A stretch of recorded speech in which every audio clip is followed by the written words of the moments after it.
100 धागे सुखाचे आणि 1 धागा दुःखाचा।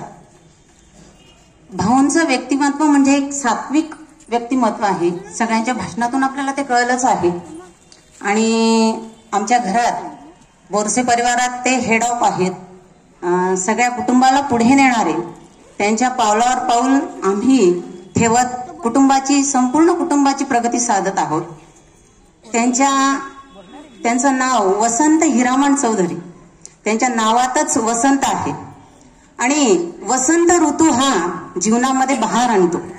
तसंच त्यांनी बोरसे कुटुंबामध्ये सगळ्यांच्या जीवनामध्ये बहार आणलेला आहे। आणि त्यांच्या पाठीमागे उभी राहणाऱ्या आमच्या ताई जयश्री, जय आणि श्री म्हणजे गणपतीचा आशीर्वाद आणि तो सतत विजय मिळणार आहे।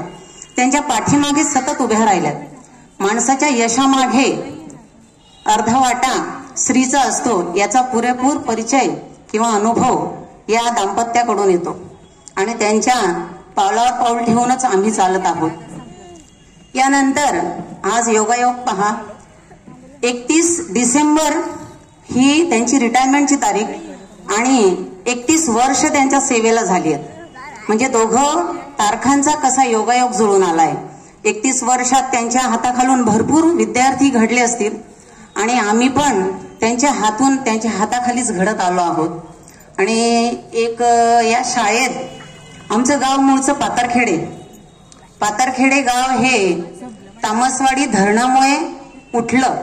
एक बसाया घरोंदा आमचा गेला। आम्ही तर त्या काळात नव्हतो, पण सगळं अगदी व्यवस्थित संसार तिथून टाकून आम्हाला नांद्री या गावामध्ये यावं लागलं आणि तिथे आम्ही शून्यातून विश्व निर्माण केलं।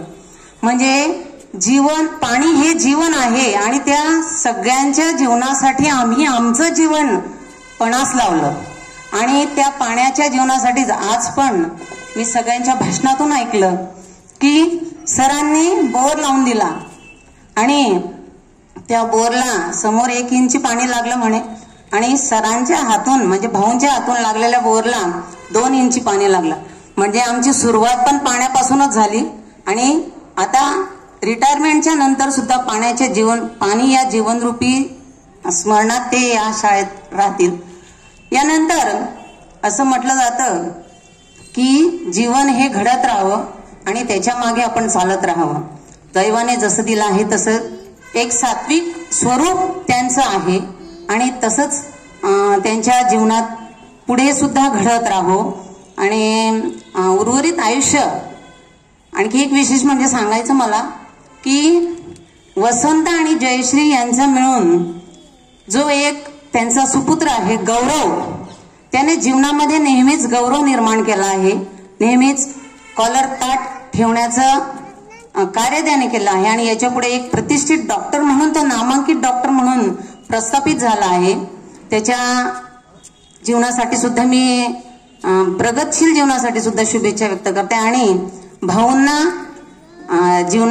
शाळेतून एक शासकीय नियमानुसार रिटायर झालेत, पण पुढे जबाबदाऱ्या, कौटुंबिक जबाबदाऱ्याही त्यांनी भरपूर चांगल्या प्रकारे हाताळल्या आहेत आणि याच्या पुढे सुद्धा त्यांना सतत म्हणजे सुख, समृद्धी, शांती आणि आरोग्यदायी दीर्घायुष्य लाभो हीच विनंती करते। आणि एक चारोळी म्हणू इच्छिते, किती सुखद असली तरी कुठेतरी संपणारी वाट असते, पण संपणाऱ्या वाटेसोबतच जन्मणारी एक नवी पहाट असते आणि ती नवी पहाट कायमस्वरूपी भाऊंच्या जीवनात राहो हीच सदिच्छा व्यक्त करते आणि माझे 2 शब्द संपवते। धन्यवाद।